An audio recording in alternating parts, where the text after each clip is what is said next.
Hello നമസ്കാരം, good evening. അപ്പം നമ്മുടെ ചാനൽ ആദ്യമായിട്ടാണ് കാണുന്നതെങ്കിൽ എല്ലാവരും സബ്സ്ക്രൈബ് ചെയ്യാൻ മറക്കരുത്. അപ്പം ഞാനിന്നിവിടെ വന്നിരിക്കുന്നത് ചെറിയൊരു ഡിഷായിട്ടാണ്, അത് കുട്ടികൾക്കൊക്കെ ഇഷ്ടമാവുന്നത്. ദോശമാവോ ഇഡ്ഡലി മാവോ എന്തുണ്ടെങ്കിലും നമുക്ക് അതിൽ ചെയ്തെടുക്കാൻ പറ്റുന്നതാണ്. അതിലോട്ട് കുറച്ച് ക്യാരറ്റ് ഉള്ളിയൊക്കെ ഇടുമ്പം നമ്മുടെ ഈ ഒരു ഡിഷാവും. ഇതെങ്ങനെ ഉണ്ടാക്കുന്നതെന്ന് നോക്കാം. അതുപോലെ തന്നെ നേരെ ചട്നിയോടാണ് ചെയ്തിട്ടുണ്ട്. അത് രണ്ടും നമുക്ക് എങ്ങനെ ചെയ്തെടുക്കും നോക്കാം. നമുക്ക് വീഡിയോയിലേക്ക് പോവാം. ഇത് ദോശമാവാണ്. ദോശമാവ് ഇഡ്ഡലി മാവ് നമുക്ക് എന്ത് വേണമെങ്കിലും എടുക്കാം. അതിലേക്ക് ഞാൻ കുറച്ച് ക്യാരറ്റും സവാള എരിഞ്ഞതും ഇഞ്ചിയും പച്ചമുളക് ഞാൻ ആഡ് ചെയ്യുന്നില്ല. കുട്ടികൾക്ക് കൊടുക്കുമ്പോൾ പച്ചമുളക് ഇടയ്ക്ക് കടിക്കുക. അതുകൊണ്ട് ഞാൻ ഇഞ്ചിയും സവാളയും ക്യാരറ്റും മാത്രമാണ് ഇട്ടേക്കുന്നത് കേട്ടോ. നമുക്ക് ദോശമാവിൽ നല്ലതുപോലെ ഒന്ന് മിക്സ് ചെയ്ത് കൊടുക്കാം.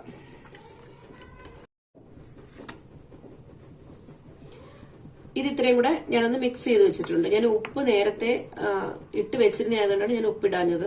അപ്പൊ ഇതിലോട്ട് അത് മിക്സ് ചെയ്ത് വെച്ചിട്ടുണ്ട്. ഇത് നമ്മുടെ ഉണ്ണിയപ്പത്തിന്റെ പാത്രം, ഉണ്ണിയപ്പം ഉണ്ടാക്കുന്ന പാത്രത്തിലോട്ട് ഞാൻ എണ്ണ നല്ലതുപോലെ തേച്ച് വെച്ചിട്ടുണ്ട്. അത് ഒഴിച്ചിട്ടില്ല, ഇങ്ങനെ ചെറുതായിട്ടൊന്ന് കിടക്കത്തക്കണം ഞാൻ എണ്ണയൊന്ന് തേച്ച് വെച്ചിട്ടുണ്ട്. അപ്പം നല്ലപോലെ ഒന്ന് ചൂടാകട്ടെ.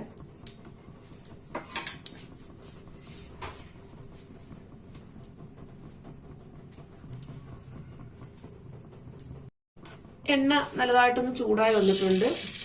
ഓക്കെ, നമുക്ക് ഈ മിക്സ് ചെയ്ത് വെച്ച മാവിലേക്ക് നിറഞ്ഞു പോകണ്ട, കുറച്ചൊന്ന് ഉണ്ണിയപ്പം ഉണ്ടാക്കുന്ന അതേ രീതിയിൽ പെട്ടെന്ന് ഉണ്ടാക്കിയെടുക്കാൻ പറ്റും കേട്ടോ. പച്ചക്കറി ഒന്നും കഴിക്കാത്ത കുട്ടികൾക്ക് ഏത് പച്ചക്കറി ഇതിനകത്ത് മുട്ടയും കൂടെ ആഡ് ചെയ്തും നമുക്ക് ചെയ്യാം. ഒഴിച്ചിട്ട് നമുക്ക് തീ ഒന്ന് കുറച്ച് വെച്ചിട്ട് ഒന്ന് അടച്ചു വെക്കാം. ഇത് അടച്ച് വെച്ച് വേവിച്ചില്ലെങ്കിൽ അതുള്ള ക്യാരറ്റും നമ്മള് പച്ചക്കറിയൊക്കെ ഇട്ടിരിക്കുന്നത് കുറച്ച് വേവാൻ ഇതെടുക്കുക. അതിനാണ് നമ്മൾ ചെറുതായിട്ടൊന്ന് അടച്ചു വെച്ചിട്ട് നോക്കാം. ഓക്കെ, ഇതിലേക്ക് നമുക്ക് മേളിലിങ്ങനെ കുറച്ച് എണ്ണ ചെറുതായിട്ടൊന്ന് തൂക്കി കൊടുക്കാം. ഒരുപാട് എടുത്ത് ഒഴിക്കണ്ട, ചെറുതായിട്ട്. നമുക്കിതൊന്ന് തിരിച്ചിടാം.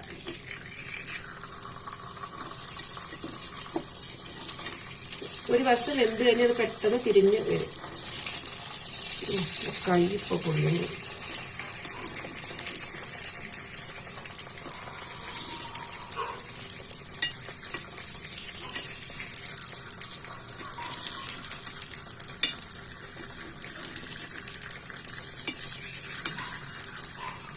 ഞാനിതെല്ലാം ഒന്ന് തിരിച്ചിട്ട് ഒരു സൈഡ് ചെറുതായിട്ട് ബ്രൗൺ കളറായി വീണ്ടും നമുക്കൊന്ന് അടച്ചു വെക്കാം. ഫ്ലെയിം കൂട്ടിയിടരുത്. തീ കൂട്ടിയിട്ട് കഴിഞ്ഞാൽ പെട്ടെന്ന് കരിഞ്ഞു പോകും. അപ്പൊ അതുകൊണ്ട് നമ്മൾ തീ കുറച്ചിട്ടിട്ട് തിരിച്ചിട്ട് അടച്ചു വെച്ചു. ഇതിന്റെ അകവശമൊക്കെ നല്ലതുപോലെ വെന്തിട്ടുണ്ട്. തീ കുറച്ചിട്ട് ഇതിൽ ക്യാരറ്റ് എല്ലാം വേഗത്തോള് എല്ലാം ഒന്ന് വെന്ത് വന്നിട്ടുണ്ട്. നമുക്കിത് എടുത്ത് മാറ്റാം.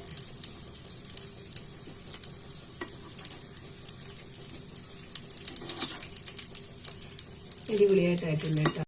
നമുക്ക് ചട്നി ഉണ്ടാക്കാം. അതിനായിട്ട് ഞാൻ സവാള, തക്കാളി, 2 പച്ചമുളക്, 2 അല്ലി വെളുത്തുള്ളി എല്ലാം കൂടെ ഒന്ന് പാനകത്ത് എടുത്ത് വെച്ചിട്ടുണ്ട്.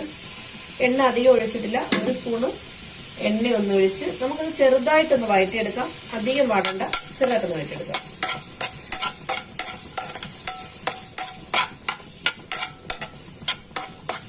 എല്ലാം കൂടെ ചെറുതായിട്ടൊന്ന് വാടി വന്നാൽ മതി കേട്ടോ.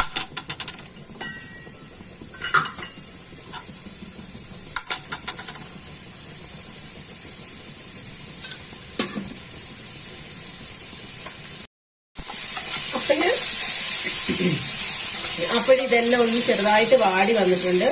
ഞാനത് തീ ഓഫ് ചെയ്യണേ. ഓഫ് ചെയ്തിട്ട് ഇതിനകത്തോട്ട് കുറച്ച് മല്ലിയില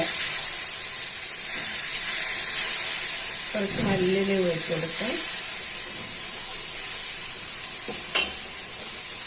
എല്ലാം കൂടെ ഒന്ന് മിക്സ് ചെയ്തിട്ട് നമുക്കൊന്ന് അരച്ചെടുക്കാം. ഇപ്പൊ ഇത് നമ്മുടെ ചമ്മന്തി ഇവിടെ റെഡി ആയിട്ടുണ്ട്.